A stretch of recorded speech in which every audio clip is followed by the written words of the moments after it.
Isa durii jecha jedhu akkamitti ilaalti? Maaliif faarfannaan dur afee, lalamni dur afee, maaltu dur afee sun waan jiruu fi mee jecha dur jedhu sana akkamitti ilaalti?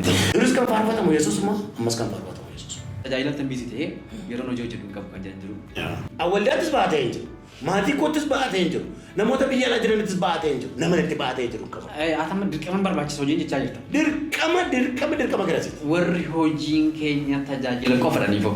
Ani yooni yoomin bisirratti kufa malee isaati yoon qabeenya qabaate kosiin kaasa. Sirrii. Yooni garuu bisirratti kufa.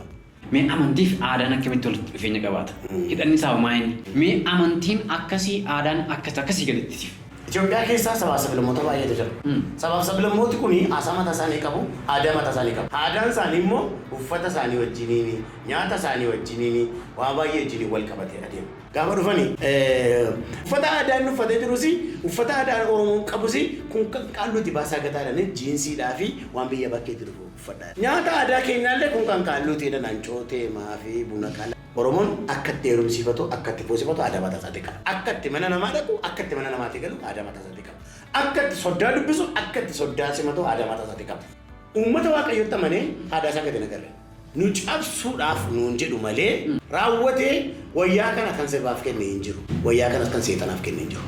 Egaa yeroo darbee yeroo koronaan biyya keenya rakkisaa ture san ho'aan isaa irratti faarfannaa harka keenya ni qanna kan jedhu sanas gadhiisteetti. Sun maal ibsame?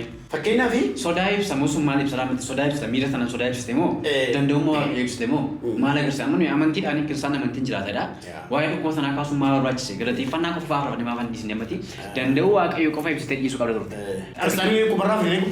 Kiristaanii dhukkubarraa of hin eegu. Dhukkubarraa of hin eegu. Ofii kan jedhamu.